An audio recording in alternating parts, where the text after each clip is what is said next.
Astaghfirullah. Bismillahirrahmanirrahim. Assalamualaikum warahmatullahi wabarakatuh.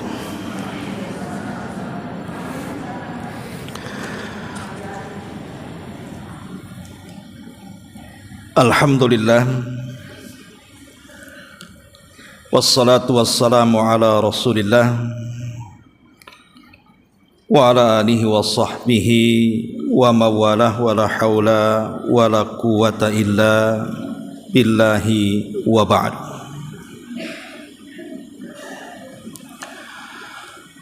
Alhamdulillah, segala puja dan puji hanya milik Allah Jalla fi'ula. Salawat dan juga salam kita hadiahkan kepada Rasul kita Nabi besar Muhammad sallallahu alaihi wa ala alihi wasallam.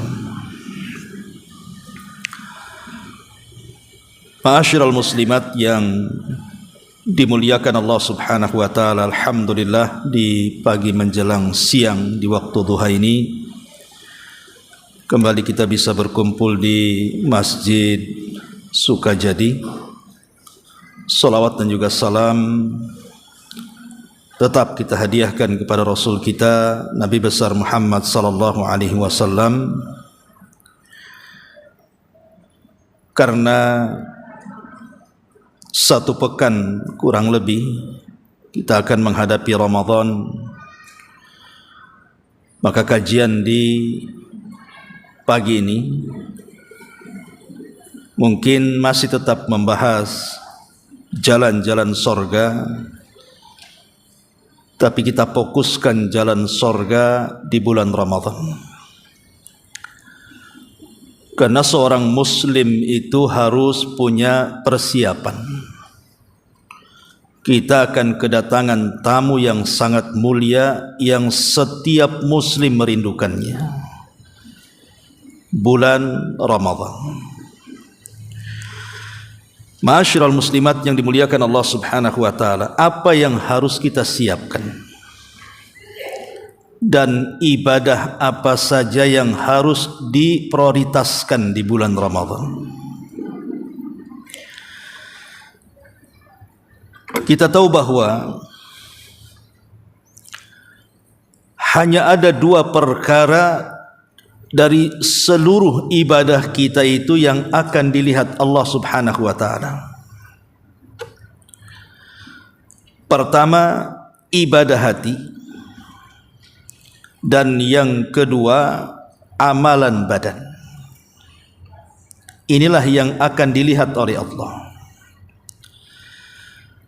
Makanya Nabi SAW bersabda, innallaha la yanzuru ila suwarikum wala ila amwalikum walakin yanzuru ila qulubikum wa a'malikum. Sesungguhnya Allah itu tidak akan melihat kepada rupamu, kepada hartamu, tapi yang Allah lihat adalah hatimu dan juga amalmu. Bertolak dari hadis ini, maka kita tahu bahwa yang dilihat Allah itu hati dan amalan kebaikan kita. Maka sebelum masuk Ramadan, bersihkan hati. Jangan sampai kemudian masuk Ramadan kotor pula hati kita. Maka yang punya dendam, hilangkan dendam dari sekarang. Minta maaf kepada orang yang bermusuhan. Yang masih ada dengki, hasad, hasud, iri hati, hilangkan dari sekarang. Jangan sampai di bulan Ramadan terjangkit pula penyakit ini. Maka semua penyakit-penyakit hati dari sekarang itu cobalah sedikit demi sedikit dihilangkan. Jangan sampai di bulan Ramadan hati kita terkotori, karena hati itulah yang menjadikan semangat dan tidaknya sebuah ibadah. Sebab iman itu ada di hati.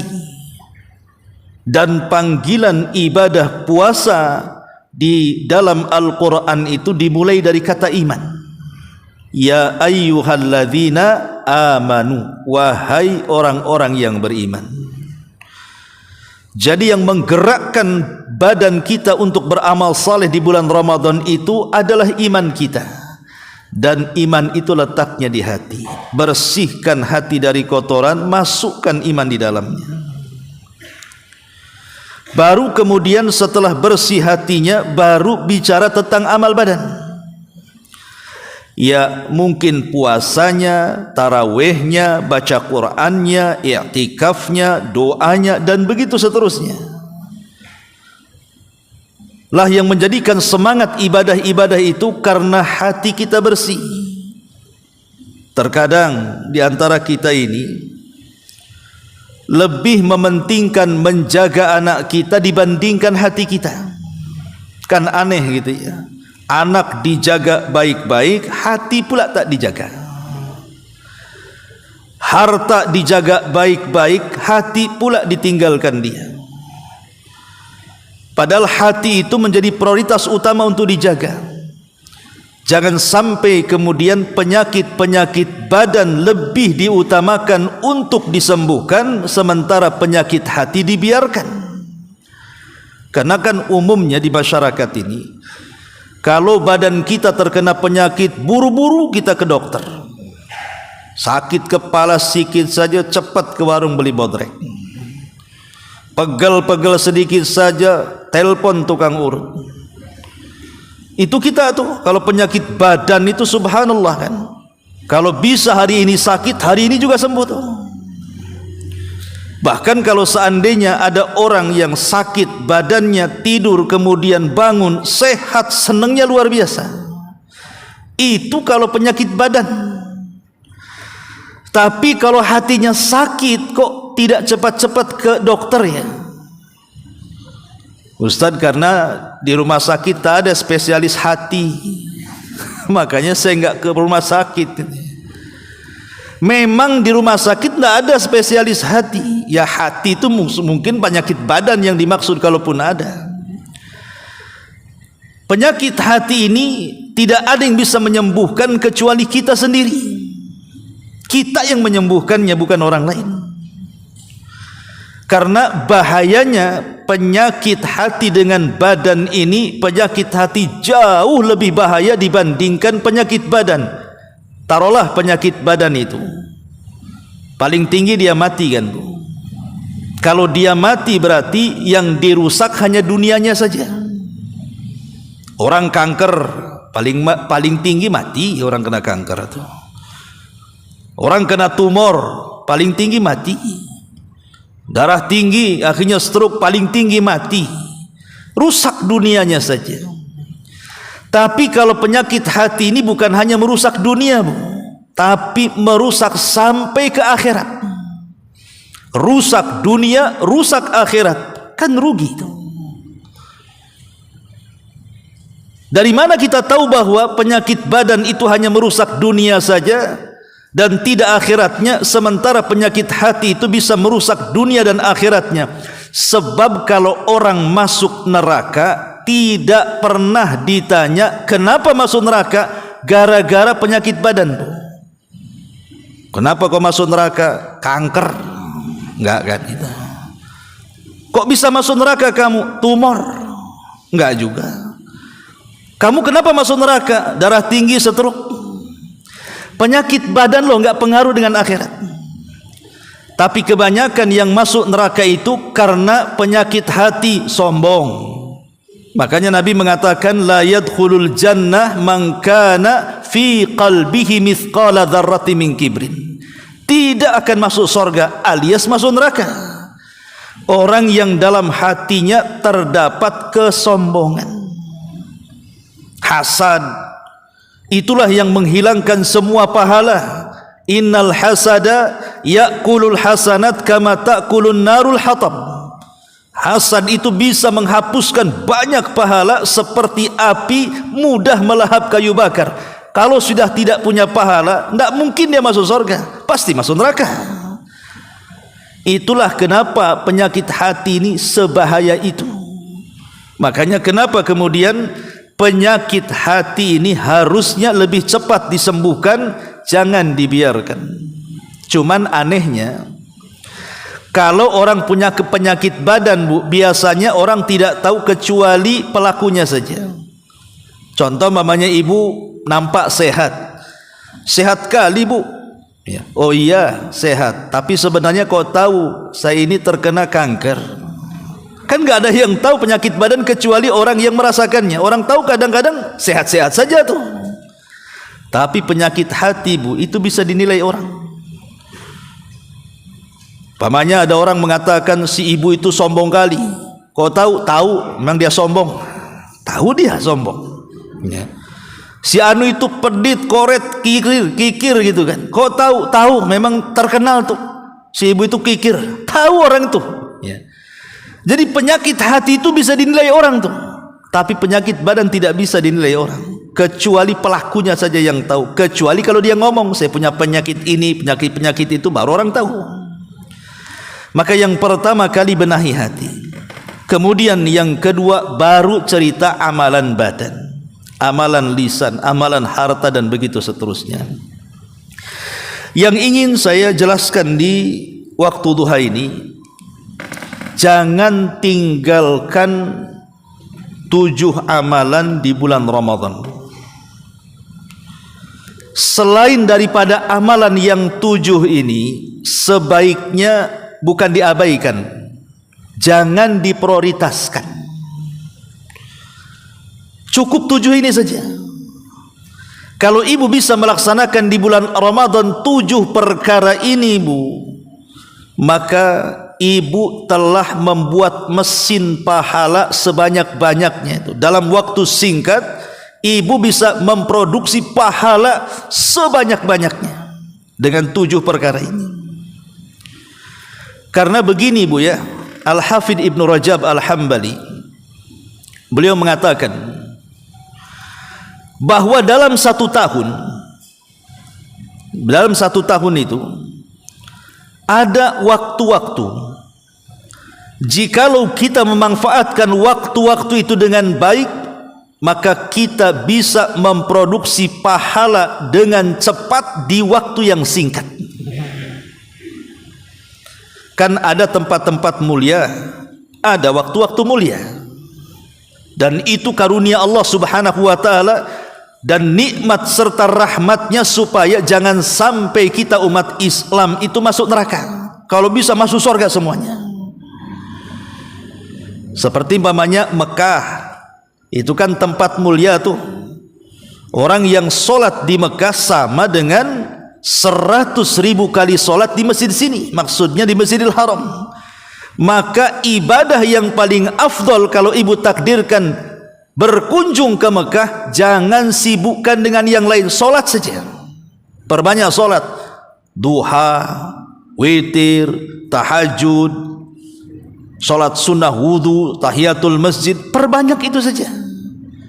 Ya, zikir bagus, baca Quran bagus, tetapi yang jelas-jelas pahalanya besar kalau kita sedang di Mekah itu cuma sholat. Maka ibadah-ibadah yang lain itu silahkan kerjakan, jangan diprioritaskan. Karena itu yang jelas tuh pahalanya. Siapa yang sholat di Masjidil Haram sama dengan 100.000 kali di masjid-masjid yang lainnya. Ini contoh keutamaan tempat. Tapi kalau keutamaan waktu, salah satunya adalah Allah menganugerahkan kepada kita bulan Ramadan. Maka 1 bulan itu dalam setahun, Ramadan itu waktu-waktunya berharga. Jangan sampai sedikit pun diabaikan, maka akan rugi jadinya. Yang pertama, jaga sholat 5 waktu. Yang pertama, jaga sholat 5 waktu. Kenapa? Supaya tidak terputus hubungan kita dengan Allah.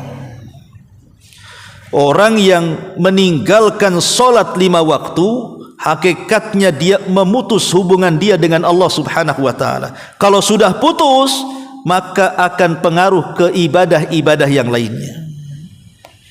Karena ada di bulan Ramadan itu salat kagak, puasa rajin. Kan ada tuh. Ya. Puasa bang, puasa. Puasa puasa. Subuh kemana? Subuh tidur katanya. Kan nggak bisa, ya kan? Masa puasa didahulukan, salat pula ditinggalkan. Sementara orang yang puasa dan meninggalkan salat wajib, percuma puasanya. Kan yang menentukan pahala puasa itu kan salatnya. Fa in saluhat salatuhu saluha sairu amalihi wa in fasadat salatuhu fasada sairu amalihi. Kalau baik salatnya, maka dianggap baik semua amal selain daripada salat. Kalau buruk salatnya, jangan harap amal yang lain dianggap baik karena buruk salatnya. Maka ini yang pertama, singkat-singkat saja. Jangan tinggalkan salat wajib kalau bisa tepat waktu. Karena itu amalan yang dicintai Allah Subhanahu wa taala. Yang kedua, puasa. Allah Subhanahu wa taala berfirman, "Ya ayyuhalladzina amanu kutiba alaikumusiyam kama kutiba alal ladzina min qablikum la'allakum tattaqun." Wahai orang-orang yang beriman, berpuasalah kalian sebagaimana puasa ini telah diwajibkan kepada umat sebelum kalian. Apa hikmah dari puasa? Agar kalian bertakwa. Kalau kita melihat puasa, Bu, puasa itu kan ada tingkatannya. Ada tingkatan puasa orang awam, ada tingkatan puasa orang khusus, ada tingkatan puasa orang yang lebih khusus dibandingkan orang khusus. Seperti apa modelnya? Satu, tingkatan puasa orang awam itu yang penting sah puasanya. Dia enggak mikir soal pahala. Yang penting puasanya sah, kewajibannya tergugurkan, selesai. Soal pahala atau dapat atau tidak, enggak peduli. Itulah puasa yang hanya sekedar menahan lapar, menahan dahaga, dan menahan syahwat saja. Pokoknya habis terbit fajar shadiq, tahan lapar, tahan haus, tahan syahwat sampai maghrib, sah. Tapi apakah kita puasa itu yang penting sah dan yang penting gugur kewajiban saja, Bu? Ya tentu tidak. Jangan sampai puasa itu hanya yang penting sah. Naiklah ke tingkatan kedua kalau bisa. Namanya puasa khawas, puasa khusus. Apa puasa khusus itu? Puasa khusus itu bukan hanya sekedar perutnya saja yang berpuasa. Memang dia tidak makan, memang dia tidak minum, memang dia meninggalkan syahwat, tapi lebih daripada itu seluruh anggota badan dan raganya juga ikut puasa. Matanya ikut puasa, telinganya ikut puasa, lisannya ikut puasa, tangan dan kakinya ikut puasa. Dengan cara apa? Jangan memandang sepandang-pandangnya. Kalau haram jangan dipandang. Jangan mendengar sedengar-dengarnya. Kalau yang haram jangan didengar. Jangan bicara seomong-omongnya. Kalau seandainya bicara berdosa, jangan diomongkan. Jangan melangkah selangkah-langkahnya. Kalau melangkah ke tempat yang haram, stop. Ya. Jadi kalau ada kawan, Bu, ngajak ibu, yuk kita ngerompi, oh nggak bisa. Lisan saya lagi puasa, maaf gitu. Apalagi telinga lagi puasa, saya nggak mau dengerin gibah. Gitu. Ayolah kita shopping nih hari Minggu Ramadan, rame nggak bisa. Ini kaki lagi puasa. Gitu Bu jawabannya. Ya. Jadi kalau aja diajak maksiat, maaf nih mulut saya lagi puasa ini, nggak bisa begibah hari ini. Jangan pula dijadwalkan nanti aja habis maghrib. Jangan kan. Maksudnya ya puasa 24 jam ya. Jadi di sini ada namanya puasa khawas. Khawas itu bukan hanya perutnya saja, semua anggota badannya puasa. Ada yang lebih tinggi lagi, dan inilah yang dimaksud dalam perintah puasa tadi. Di mana Allah Subhanahu wa taala ketika menjelaskan di ujung ayat la'allakum tattaqun, agar kalian bertakwa, di sini Inilah maksudnya puasa khawasul khawas, lebih khusus lagi daripada orang khusus tadi. Jadi bukan hanya puasa perutnya, dia memang menahan lapar, menahan dahaga, menahan syahwat, meningkat dia juga berpuasa badannya, lisannya berpuasa, telinganya berpuasa, matanya berpuasa, kaki tangannya berpuasa. Lebih daripada itu, hatinya juga ikut puasa. Hatinya itu ikut puasa. Seperti apa contohnya hati itu berpuasa? Contoh umpamanya, Bu, ini sudah jam 4 sore nih, sementara makanan dengan berbagai macam warna sudah ada di meja. Jangan kepikiran nanti kalau buka saya makan kolak dulu lah, nanti rendang belakangan, nanti habis taraweh, kan? Jangan terpikir makan, Bu, karena itu bisa merusak puasa hati namanya. Kita sedang berpuasa, fokus kepada Allah. Jangan kemudian teralihkan dengan dunia, dengan makanan dan begitu seterusnya. Lah kalau kita bisa nih menjaga 3 puasa ini, puasa perutnya, puasa badannya, puasa hatinya, itulah yang kata Allah la'allakum tattaqun, maka kita akan sampai kepada derajat tingkat takwa. Tapi kalau tidak, maka belum sampai kepada takwa tuh. Ini kalau cerita puasa, ya, sikit-sikit saja. Yang kedua, yang ketiga, pertama jangan meninggalkan sholat wajib, itu yang utama. Yang kedua, ibadah yang paling afdol di bulan Ramadan adalah puasa. Nomor 1 kalau di Ramadan ya, puasa itu setelah sholat wajib. Kemudian nomor 2-nya taraweh. Sebelum yang lainnya, perhatikan taraweh dulu. Setelah puasa, perhatikan taraweh. Dan taraweh itu juga ada 3 macam, Bu. Ada taraweh ala Nabi, ada taraweh ala sahabat, ada taraweh ala kita. Itu beda tuh ala-alanya tuh. Kalau taraweh ala Nabi, rakaatnya sedikit, panjang bacaannya. Itu tarawihnya ala Nabi itu. Memang rakaatnya tak banyak. Rasul itu hanya 8 rakaat. Dengan witirnya boleh jadi mungkin 11 rakaat. Itu pilihan Nabi berdasarkan riwayat Aisyah radhiyallahu anha. Rasul tidak pernah menambah dari 11 rakaat. Tapi sekali solat, 1 rakaatnya 3 surat. Bukan inna a'tayna, bukan kul huwallah sama kul a'udzu birabbin nas, sebentar saja kalau itu. Yang dibaca 1 Al-Baqarah, nyambung ke Al-Imran, nyambung pula ke Al-An'am, bayangkan ya. Dan itu diceritakan oleh sahabat Hudzaifah. Aku pernah sholat di samping Nabi, kata Hudzaifah. Rupanya Rasul sholat malam baca Al-Baqarah. Kukira habis sholat Al-Baqarah selesai, ruku dia nyambung ke Al-Imran. Nih kaki dah gemetar nih kan, kelamaan kan. Dia pikir Al-Imran selesai, Al-An'am pula disambung dia. Berapa juz itu? 1 rakaatnya. Itu ala Nabi, Bu. Nih kalau imam tarawih ala Nabi, Bu, sendiri aja dia sholat tuh.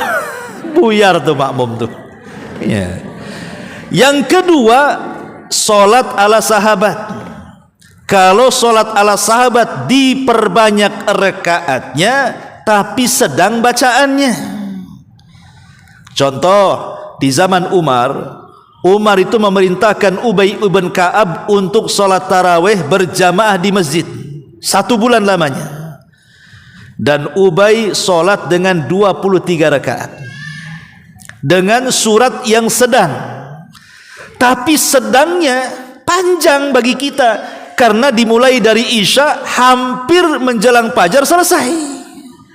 Nah, itulah sahabat ya. Kalau kita ini jauh panggang dari api, sudah pendek rakaatnya, pendek pula bacaannya, lebih parah lagi cepat pula gerakannya. Aduh, itulah habis kan gitu. Sudah rakaatnya cari yang pendek 11 rakaat. Setiap 1 rakaat kulhu dan inna a'tayna, dikebut pula tuh gerakannya. Rukunya cepat, sujudnya cepat. nggak tahu jadi apa tuh tarawehnya. Kadang-kadang saya melihat di YouTube itu ada orang taraweh cepat baca Fatihah itu yang kedengaran dolinnya saja, Bu. Dolin, amin itu saja. Ya. Yang lainnya nggak kedengaran tuh bacaannya tuh. Ya. Dan yang cepat tuh takbir saja, Allahu Akbar, Allahu Akbar, Allahu Akbar. Nah, sampai ada 7 menit 23 rakaat, kan dapat penghargaan muri itu, Bu. 7 menit 23 rakaat. Saya kira, Bu, kalau ibu di belakangnya habis taraweh encok, Bu. Iyalah, gimana coba? Apa nggak capek itu? Bisa kumat asam uratnya tuh. Jadi ini tarawehnya ala Nabi, ala sahabat, dan ala kita. Lah karena taraweh itu kan sifatnya sedang bermunajat, Bu. Namanya taraweh itu kan sholat. Dan sholat itu hakikat daripada munajat. Kita loh sedang berdialog dengan Allah. Masa kita mau cepet-cepet berjumpa dengan Allah, ini gimana? Kalau berjumpa dengan debt collector, ya maunya cepat-cepat aja pergi kan, Bu, ya. Ini berjumpa dengan Allah, masa cepat-cepat? Makanya tartilah bacaan dalam tarawih. Cari imam-imam yang tartil, cari imam-imam yang enak di belakangnya, kalau bisa suaranya juga indah, supaya makin sedaplah kita tarawih di belakangnya.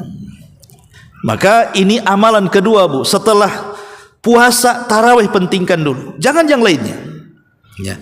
Kemudian yang ketiga, setelah kita sholat 5 waktu, kemudian menjalankan puasa, kemudian tarawih, ini yang terpenting setelah tarawih ini, baca Quran, Bu. Baca Quran. Karena ibadah di bulan Ramadan yang identik dengan Ramadan itu adalah syahrul Quran. Ramadan itu disebut syahrul Quran, bulannya Al-Quran. Jangan sampai di bulan Quran, Bu, ibu meninggalkan Quran. Kalau di bulan Quran ibu tak baca Quran, saya yakin di luar bulan Quran makin ditinggal tuh Quran tuh. Dan orang dengan Quran juga terbagi menjadi 3 juga, Bu. Pertama, ada orang yang lancar bacaannya. Yang kedua, ada orang yang baru belajar, mungkin baru selesai Iqra, agak lambat bacaannya, agak lambat mengenali huruf-hurufnya. Ada yang sama sekali tak bisa baca Quran, mungkin dia mu'alaf, Ustaz. Mu'alaf gimana? 20 tahun dia udah masuk Islam. Berarti tak mau belajar Quran dia itu. Tapi umumnya kan manusia itu kan 3 ini dalam Quran tuh. Ada yang lancar, ada yang tertatih-tatih, ada yang sama sekali tak bunyi, ya. Kalau ibu Allah anugerahi baca Quran lancar, maka targetnya hatamkan Quran. Karena baca Quran di bulan Ramadan itu yang penting kuantitas bukan kualitas. Yang penting hatam. Tidak perlu kita baca tafsir, tidak perlu. Tidak perlu tadabbur Quran, tidak perlu. Di bulan Ramadan tuh baca. Makanya yang penting kuantitas, perbanyak hatamannya dibandingkan mempelajari isinya. Makanya Imam Syafi'i kalau datang bulan Ramadan, dia hatamkan 60 kali, Bu. Berarti siang sekali, malam sekali. Kalau ibu siang seayat, malam seayat. Ya 60 ayat jadinya, ya. Tapi kalau Imam Syafi'i yang betul-betul dihatamkan tuh, malam dihatamkan, siang dihatamkan. Imam Bukhari dijelaskan, Imam Bukhari itu siangnya 1 kali hatam, malamnya 3 malam sekali hatam. Imam Ahmad juga demikian. Bahkan Imam Malik kalau datang bulan Ramadan tidak ada kajian, diliburkan semua kajian itu. Dia fokuskan dengan Quran, dia ambil mushaf, walaupun dia hafal Quran tetap dia baca di mushafnya. Karena bacaan Quran di bulan Ramadan itu yang penting kuantitasnya. Ibu baca sampai hatam, balik lagi baca, hatamkan, dan begitu seterusnya. Artinya punya target nih, saya harus 3 kali hatam minimalnya. Sekali sajalah boleh lah.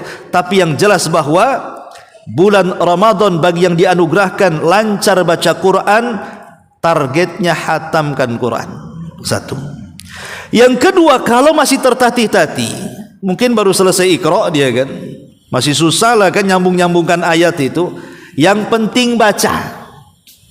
Mau lambat mau cepat yang penting baca. Jangan pikir hatam dulu, baca aja belum kelar kan gitu ya. Yang penting baca saja.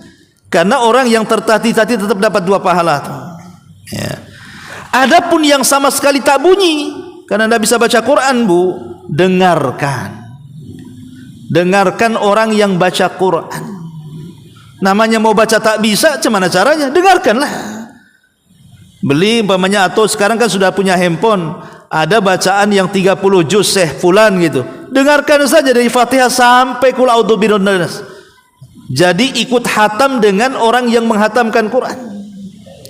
Lah ini membaca Quran. Jangan sampai kemudian Ramadan lewat begitu saja dari Quran. Ini yang ketiga. Yang keempat.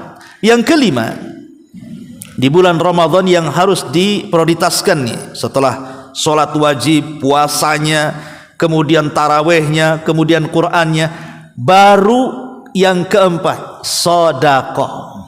Perbanyak sedekah. Dan sedekah di bulan Ramadan ada 3 tingkatan, Bu. Sedekah di bulan Ramadan itu ada 3 tingkatan. Tingkatan yang paling tinggi, memberi makan orang yang puasa. Kalau ibu ingin sedekah di bulan Ramadan, cari orang yang puasa, ajak makan. Ya. Kasih dia makan dari makanan yang kita kasih kepada dia. Kasih dia minum dari minuman yang kita berikan kepada dia. Itu seafdal-afdalnya sedekah, Bu. Ya, kalau ingin sedekah di bulan Ramadan, kasih makan orang yang puasa. Alhamdulillah. Sekarang kan di masjid-masjid kan menyediakan iftar itu untuk jamaah. Datang ke masjid. Ya. Syukur-syukur kalau seandainya ibu bisa memberi makan iftar itu yang disunahkan Nabi. Contoh punya kurma, kan itu kan disunahkan Nabi itu. Kalau tidak ada kurma ya minuman manis. Ya. Kalau bisa warnanya kayak pelangi, Bu, biar dilihat orang. Aqua gelas sudah banyak kan itu. Ya. Itu apa itu kok kuning-kuning nampaknya enak kan itu. Nah, jadi buatlah makanan yang menjadikan orang itu perhatian. Jangan makanan biasa nanti nggak dimakan. Goreng bakwan dah banyak, ibu goreng bakwan juga kan itu. Jadi kalau bisa makanan-makanan yang dilirik orang puasa, yang lezat, yang enak, yang bergizi, ini sedekah pertama yang paling afdal di bulan Ramadan. Dan pahalanya lumayan besar. Man fattara sa'iman kana lahu ajru sha'im la yanqusu min ajrihi syai'un. Siapa yang ngasih makan orang yang berpuasa, maka dia telah mengambil pahalanya tanpa mengurangi pahala dia. Jadi kalau ibu ngasih makan orang yang berpuasa 10 orang, maka ibu seolah-olah puasa 10 hari. Kalau yang dikasih makan 30 orang, berarti seolah-olah ibu puasa Ramadan 30 hari. Kan enak tuh ngambil puasa, pahala puasa orang. Saya ada pengalaman, Bu, waktu saya masih kuliah di Yaman. Jadi kalau Ramadan itu kan memang tidak ada kajian di markas itu. Jadi biasanya kita ke ibu kota. 1 bulan itu Ramadan biasanya ke Son'a untuk perbaikan gizi lah gitu. Karena kalau di pondok itu asik roti kacang. Rotinya pun roti nggak enak kan itu. Lah kenapa kita sering ke kota itu? Karena asli orang Arab itu kalau Ramadan, Bu, nampak dermawannya. Orang Arab tuh kalau dermawan jor-joran tuh. Jadi kalau habis sholat maghrib, itu orang-orang kaya itu sudah berderet di pintu masjid itu. Ditariknya tangan kita, yang ini narik ke sini, yang ini narik ke sini gitu. Kita tinggal milih saja, Bu. Karena kita sudah terbiasa beberapa tahun, jadi kita tahu mana orang kaya yang enak makanannya. Kalau ditolak, afan sudah ada itu kan. Subhanallah. Jadi kalau sudah diajak ke rumahnya itu, karena waktu pertama kita belum tahu. Orang Arab ini kalau kasih makan itu bisa 10 macam, Bu. Bukan sekali kayak kita begitu kan. Enggak, dia keluarkan satu-satu. Kalau kita kan langsung didrak di meja tuh. Ya. Kadang-kadang kita tertipu dengan yang pertama, yang kedua, yang ketiga. Rupanya yang paling enak terakhir. Sementara kita kenyang. Aduh kapok ini. Harusnya kan sikit-sikit, nanti datang lagi makanan sedikit. Itu yang paling akhir, itu yang paling enak. Kambing rebus rupanya terakhir itu. Ya. Itulah contohnya bagaimana kedermawanan orang Arab, karena mereka tahu sedekah bagi orang yang ngasih makan orang puasa itu pahalanya besar. Itu nomor pertama, Bu ya. Kalau ingin sedekah di bulan Ramadan, cari orang yang iftar. Alhamdulillah kan sekarang sudah tren gitu ya, orang ngasih iftar di pinggir jalan.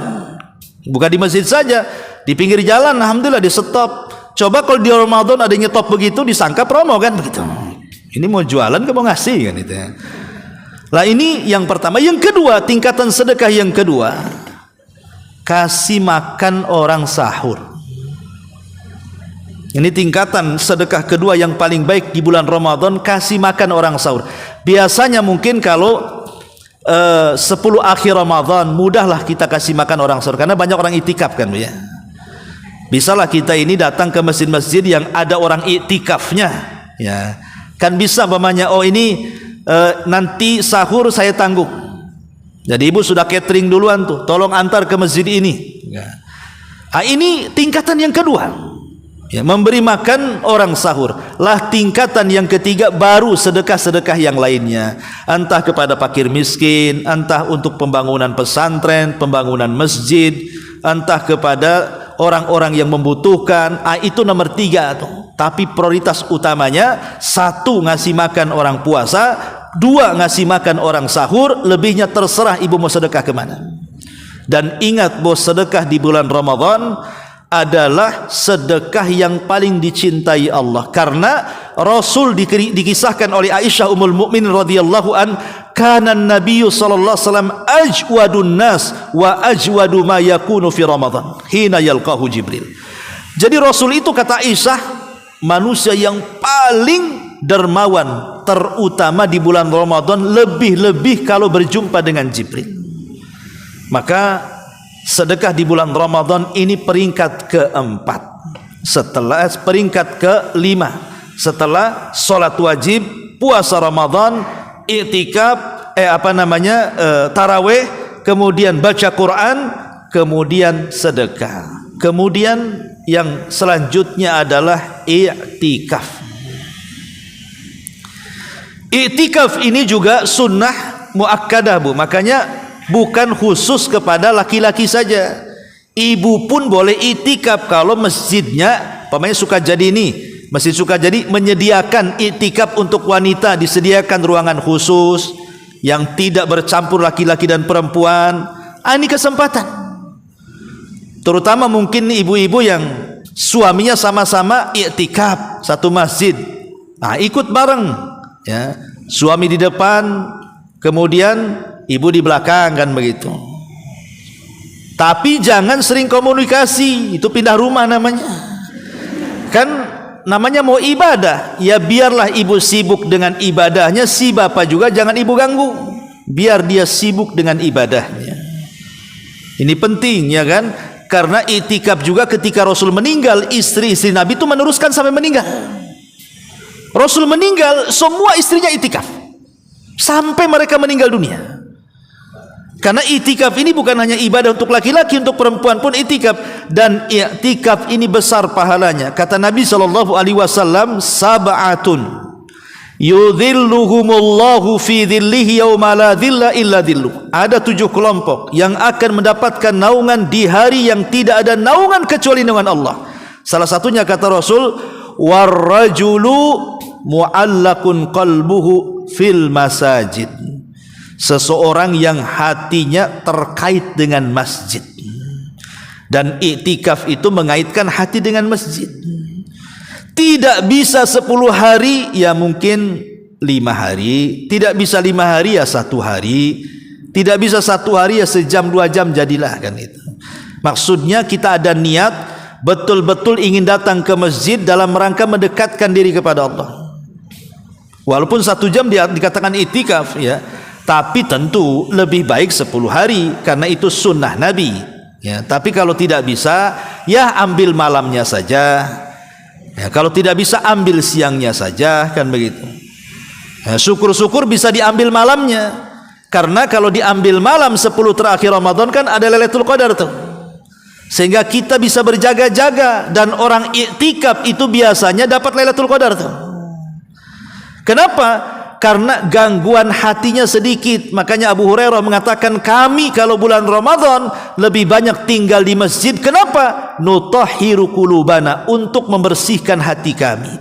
Karena kalau sudah tinggal di masjid, umumnya rangsangan ibadahnya kuat dibandingkan di luar masjid. Kalau di masjid kan malu, mau nengok YouTube kencang-kencang, ada orang sebelahnya, bisa diusir kan itu ya. Tapi kalau di rumah kan ibu senang-senang aja di situ. Mau tidur sepuasnya, mau nonton sepuasnya. Kalau di masjid kan adalah rasa malu kita. Makanya i'tikaf itu juga penting. Dan yang terakhir, ya, berdoa, Bu. Doa ini penting di bulan Ramadan. Apa yang ibu minta? Ramadan itu ada 3 perkara yang Allah anugerahkan, Bu. Pertama rahmat, yang kedua maghfirah, yang ketiga itkun minan nar. Minta rahmat, minta ampunan, minta dibebaskan dari api neraka. Nih 3 nih. Minta setiap doa ini 3 perkara. Ya Allah rahmati aku, ya Allah ampuni aku, ya Allah bebaskan aku dari neraka. Karena kalau kita melihat ayat tentang mustajab doa, itu kan terapit di antara ayat-ayat Ramadan. Kan ayat tentang doa itu ada di ayat kalau tidak salah 187 surah Al-Baqarah. Al-Baqarah ayat 187. Mungkin kalau salah bisa dicek. Nabi SAW, Allah Subhanahu wa taala berfirman, "Wa idza sa'alaka ibadi anni fa inni qarib. Ujibu da'watad da'i idza da'an falyastajibuli wal yu'minu bi la'allahum yarshudun." Apabila hamba-hambaku bertanya kepadaku, maka katakan, wahai Muhammad, aku dekat dengan hambaku.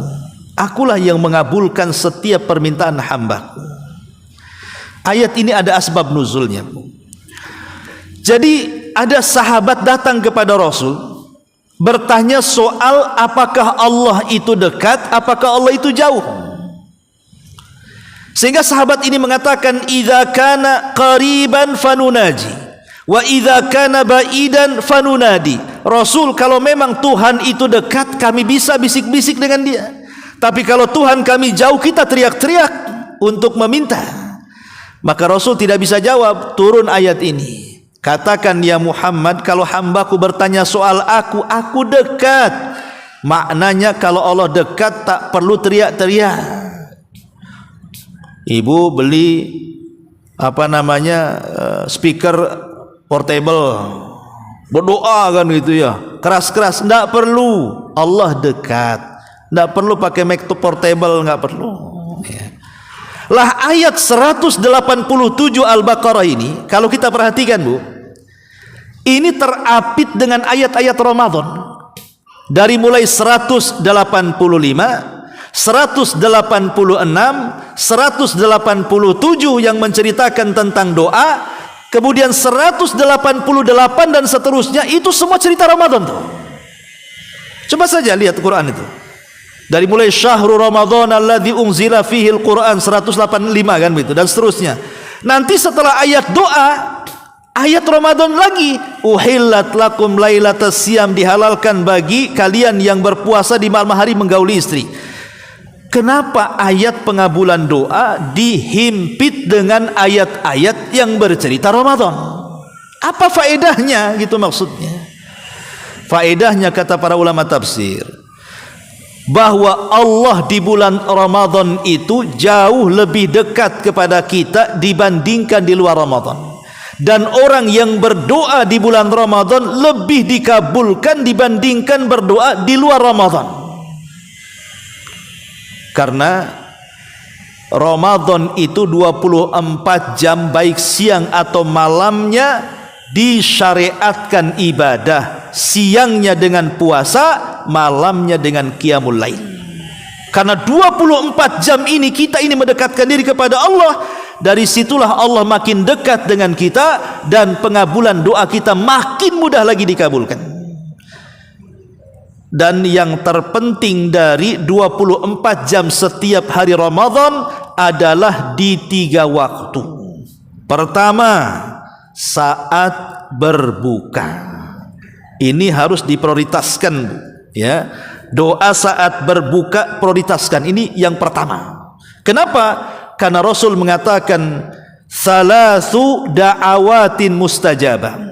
Ada 3 waktu di bulan Ramadan, ada 3 orang yang kalau berdoa pasti mustajab. Salah satunya kata Rasul, da'watus shaim inda fitrih, doa orang yang berpuasa saat menjelang berbuka. 24 jam berdoa silahkan mustajab, tapi lebihkan dalam doa sebelum berbuka, Bu. Maka saya nasihatkan pada ibu, jangan disibukkan dengan dapur kalau sudah jam-jam segitu itu. Makanya masaknya dipercepat. Masak 5:30, selesai 6:30. Kapan doanya? Kan itu. Nah, kalau bisa ya 10 menit sebelum maghrib masakan sudah siap semua. Jadi adalah waktu kita ini menengadahkan tangan ke langit, meminta, ya Allah rahmati, ya Allah ampuni, ya Allah bebaskan aku dari neraka. Kalau bisa jangan untuk sendiri saja, libatkan keluarga dalam doa. Ya Allah rahmati saya dan keluarga saya, ampunilah dosa saya dan keluarga saya, ya. Bebaskan saya dan keluarga saya dari api neraka, biar sama-sama masuk surga, gitu maksudnya. Jadi ini penting, jangan abaikan doa sebelum berbuka, karena ini mustajab. Kenapa sangat mustajab, Bu? Karena kita sudah mengawali dengan puasa, itu masalahnya. Sementara puasa itu amal yang dicintai Allah. Jadi setelah kita puasa, kita berdoa, ya pasti dikabulkan. Maka jangan disibukkan. Apalagi ada orang sebagian sibuk kalau sudah dekat-dekat maghrib itu bukan sibuk doa, Bu. Sibuk nengok jadwal maghrib kapan. Ya, kalau zaman dulu sibuk pegang remote cari channel yang cepat azan. Karena Jakarta lebih cepat dibandingkan Batam, Bu. Cari channel Jakarta dia. Ya. Ini yang pertama. Yang kedua, tingkatan doa yang paling baik di bulan Ramadan adalah sepertiga malam akhir, Bu. Dan yakin sepertiga malam akhir ibu yang tak biasa bangun pasti bangun, Bu. Kenapa? Karena diganggu sama obrok-obrok. Tahu obrok-obrok, Bu? Kalau di Sunda sana itu biasanya jam 3 ada obrok-obrok tuh. Sahur kan gitu. Hati-hati aja sedalilang itu. Kalau zaman dulu ya. Tapi sekarang kan jarang lah. Sekarang rata-rata dari masjid biasanya ya, teriak-teriak sahur itu, sahur. Gimana nggak bangun, Bu? Rumah samping masjid. Ya bangunlah. Apalagi sekarang aneh-aneh, pakai nyanyi pula tuh banguninnya. Sekarang ini. Artinya kalau sepertiga malam di bulan Ramadan dipastikan bangun. Nggak mungkin nggak bangun. Pasti bangun. Kecuali yang budak saja nggak mau bangun tuh. Pasti bangunlah. Jangan sekedar memperhatikan sahur saja, Bu. 5 menit jadilah angkat tangan ke langit. Karena itu mustajab doa di sepertiga malam. Allah yang mengatakan setiap sepertiga malam, siapa yang berdoa di jam segini ku kabulkan, kata Allah. Siapa yang minta ku kasih, siapa yang minta ampun ku ampuni. 5 menit kan bisa ngomong, ya Allah rahmati, ya Allah ampuni, ya Allah bebaskan aku dari api neraka. Saya kira simple doa ini, ya. Ini yang kedua. Dan tingkatan yang ketiga, doa setelah subuh sebelum terbit matahari. Itu waktu berkah namanya. Nabi mengatakan, Allahumma barik li ummati fi bukuriha. Ya Allah berkahi umatku di waktu pagi. Ya, jangan sampai kemudian habis subuh ibu tutup gorden, ibu matikan lampu, ada alamat, Bu. Itu pasti lanjut itu. Alasannya apa? Gimana Ustaz, jam 2 ada bangun katanya. Tahan ngantuk dulu, Bu. Kalau ibu mau tidur tunggu terbit matahari. Jangan lewat waktu berkah itu dibiarkan begitu saja. Tahan ya. Kalau bisa. Dan kalau bisa subuh itu, Bu, ke masjid kalau subuh. Kalau memang ibu dekat dengan masjid, ajak dengan suami, ajak dengan saudara. Atau memang tidak ada yang diajak, berangkat saja sendiri kalau dekat masjid, ya, supaya adalah gerakan-gerakan langkah-langkah kaki dan itu menghilangkan perasaan malas tuh. Sebab kalau badan gerak jalan dari rumah ke masjid, kemudian gerakan sholat lagi dari masjid ke rumah, kan ada jalan kaki itu, biasanya dia tidak akan ngantuk tuh. Yang ngantuk itu biasanya kalau sholat di rumah tuh, apalagi AC-nya belum dimatikan, masih dingin. Jadi inilah yang disebutkan para ulama, 7 perkara jangan ditinggalkan di bulan Ramadan. Ibadah yang lain banyak, zikir, iya, sholawat, iya, terserah, tapi jangan diprioritaskan. Prioritaskan yang ini, yang 7 ini. Yang lainnya itu seling-seling saja. Ya. Kemudian kalau sudah akhir Ramadan, ada juga namanya zakat fitrah. Maka jangan lupa juga, tutuplah Ramadan dengan zakat fitrah, Bu. Ya, namanya ibu saya atau siapapun saat Ramadan mungkin ada lalainya, mungkin hanya sekedar ibadah puasa yang penting sah. Terkadang ada yang terlihat dari mata kita yang haram, terkadang ada yang terlontarkan dari lisan kita yang dosa, atau yang terdengar telinga kita mungkin perkara-perkara yang tidak layak didengar. Ya, namanya ibadah pasti ada kekurangannya. Lah, untuk nembel kekurangan ibadah di bulan Ramadan, keluarkan zakat fitrah. Jadi zakat fitrah itu untuk menyempurnakan tuh ibadah-ibadah Ramadan, disempurnakan dengan zakat fitrah. Kalau rawatib itu menyempurnakan sholat wajib, kalau zakat fitrah itu menyempurnakan ibadah puasa. Dan utamakan zakat fitrah itu jangan dengan uang, utamakan dengan bahan makanan pokok. Boleh dikeluarkan sehari atau 2 hari sebelum Ramadan, tetapi afdolnya adalah ketika mendekati Lebaran. Entah malam Idul Fitri kita sudah keluarkan. Kenapa demikian? Supaya janganlah sampai ada saudara kita tak makan. Jangan sampai ada saudara kita tak ada yang dimakan, biar sama-sama bahagia. Namanya Id. Id itu kan kebahagiaan. Masa kita bahagia dengan opornya, sementara orang miskin sedih dengan nasinya? Jangan cerita launya, nasinya pun tak ada. Maka berikan kepada mereka. Ya, syukur-syukur kalau bukan hanya sekedar zakat fitrah saja. Mungkin ibu letakkan baju lebaran di atasnya. Nih sedekah saya zakat fitrah, ini baju untuk anaknya, ini sendal untuk anaknya, ini tas untuk sekolah anaknya. Lebih baik lagi, makin bahagia dia. Beras saja sudah bahagia, ditambah-tambah itu. Karena bagaimanapun Idul Fitri itu kebahagiaan kita semuanya. Lah, ini 7 perkara yang dipahami. Kemudian yang terakhir yang ingin saya nasihatkan, ada 3 kelompok yang melalui Ramadan itu yang disebutkan dalam Al-Quran. Apakah kita masuk pada kelompok mana? Mudah-mudahan kita tidak termasuk pada yang kedua dan yang ketiga. 1, ya, ada kelompok itu yang Allah katakan zalimun li nafsi. Zalimun li nafsi, orang yang zalim terhadap dirinya. Apa yang dimaksud zalimun li nafsi itu? Datang Ramadan saja nggak peduli dia dengan Ramadan. Kayaknya Ramadan dengan nggak Ramadan sama aja tuh. Datang Ramadan waktu puasa tak mau puasa, ya. Padahal Allah sudah panggil-panggil tuh, hei orang-orang yang beriman, hei orang-orang yang beriman, nggak peduli tuh dengan panggilan itu.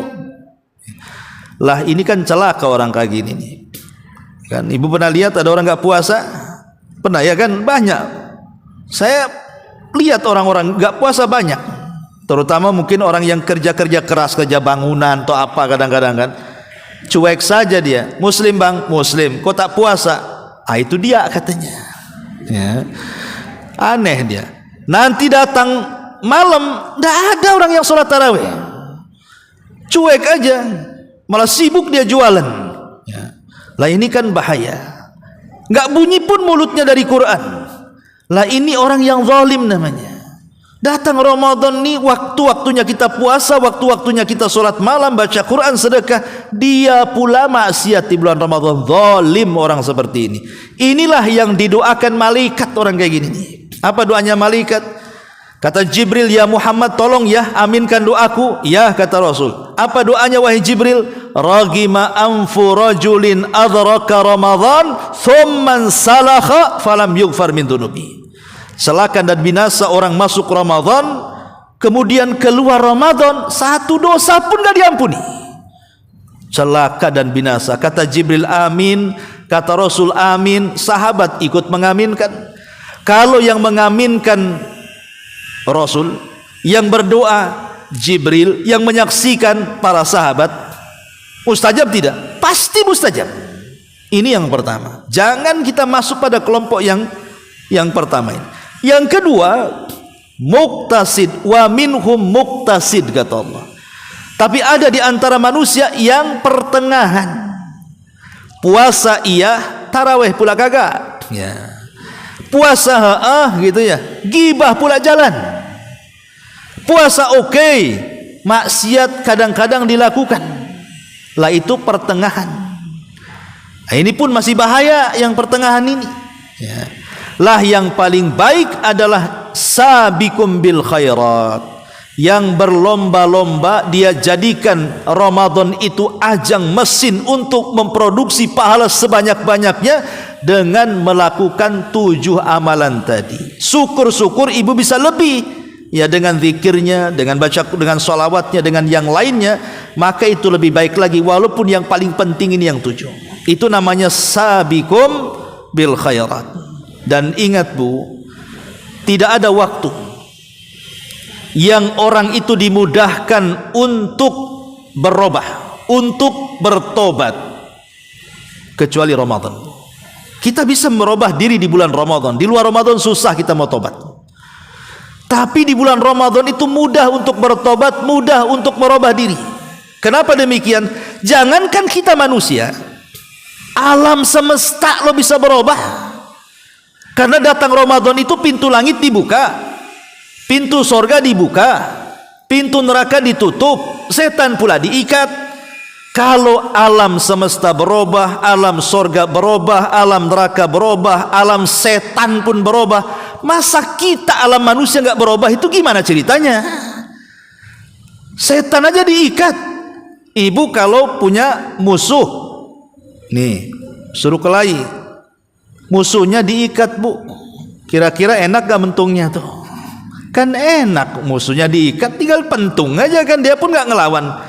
Kita gak akan takut dengan musuh yang diikat, kita lebih takut dengan musuh yang lepas. Lah musuh kita setan sedang diikat, mentungnya mudah.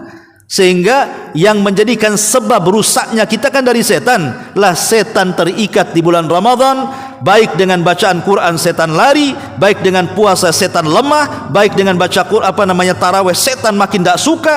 Lah ini kan kesempatan bulan Ramadan itu untuk berubah. Ya, makanya kita lihatlah keajaiban bulan Ramadan ini. Entah fenomena apa saya juga nggak tahu. Kalau awal Ramadan, kalau dalam persepak bolaan itu namanya ya masih penyisihan Bu. Ya, penyisihan itu kan semua kesebelasan numplak di lapangan kan Bu ya. Nah, itulah babak penyisian itu. 1 sampai 10 Ramadan itu babak penyisian itu. Semua datang, yang hamil datang, yang punya bayi datang gitu ya. Sampai kalau seandainya masjid ini 2 lantai penuh dua-duanya. Yang lebih parah tempat sandal dikasih terpal Bu. Nggak ada lagi tempat sampai ke belakang. Tuh kalau babak penyisihan tuh semua ke masjid. Tapi kalau sudah tanggal 10 sampai ke 20 itu semifinal Bu. Mulai tereliminasi satu hilang kan Bu ya kan? Hilang tuh, yang di lantai 2 ada turun ke bawah. Ya, yang di tempat sandal maju ke teras tuh. Itu fenomena apa tuh kira-kira tuh? Saya enggak paham juga tuh. Ya, yang biasa baca Quran kencang-kencang di masjid mulai sayup-sayup kedengarnya. Kok tinggal 2 orang nampaknya yang ngaji nih? Kan itu. Sandal pun yang enggak centang perenang saking banyaknya udah mulai rapi karena tak banyak kan. Dengan kata lain makin tambah kemajuan, makin maju gitu maksudnya. Mungkin ke depan kan itu. Itu kalau sudah semifinal Bu. Ini kalau sudah final, nah, kan tak banyak lagi, cuman 2 saja kan gitu ya. Lah ini biasanya kalau sudah final itu tanggal 20 sampai tanggal 30 akhir Ramadan tuh. Udah final tuh Bu. Udah nggak ke masjid lagi, sibuk mau pulang kampung. Nah kan, sibuk tuh. Ini mau boleh apa nih? Sibuk kemudian nyari-nyari toples kan itu ya. Sibuk nyari toples kan itu. Ini harus 20 toples nih satu meja ini, 1 kacang, 1 keripik, 1 ini. Sibuk coba. Tengok gorden pun tak segar kan itu. Ini harus diganti nih. Ya, tengok cat rumah juga tak bisa, harus pink nih warnanya nih. Ya. Kan gitu. Jadi sibuk Bu, nih kalau 10 akhir Ramadan tuh otaknya itu ke lebaran tuh. Kan aneh yang seperti ini kan. Biasanya kan kalau para ulama salaf 10 akhir Ramadan itu biasanya lebih membludak di masjid. Kita lebih lari di masjid, mall pula yang rame. Nah ini fenomena saya tak paham ya. Boleh jadi mungkin karena kurangnya pengetahuan yang sampai kepada mereka. Ya, kita berhusnudon saja. Mungkin kalau mereka tahu keutamaan Ramadan tidak akanlah seperti ini. Ya, mudah-mudahan Bu, Ramadan tahun ini ya, karena sepekan lagi ya, kita tidak tahu umur kita apakah sampai ke Ramadan atau tidak. Ya, kita kan hanya berdoa mudah-mudahan kita sampai di bulan Ramadan.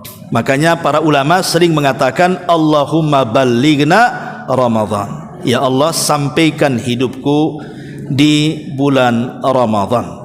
Ini yang bisa saya sampaikan. Kalau ada yang bertanya silakan. Ya. Ada? Ya.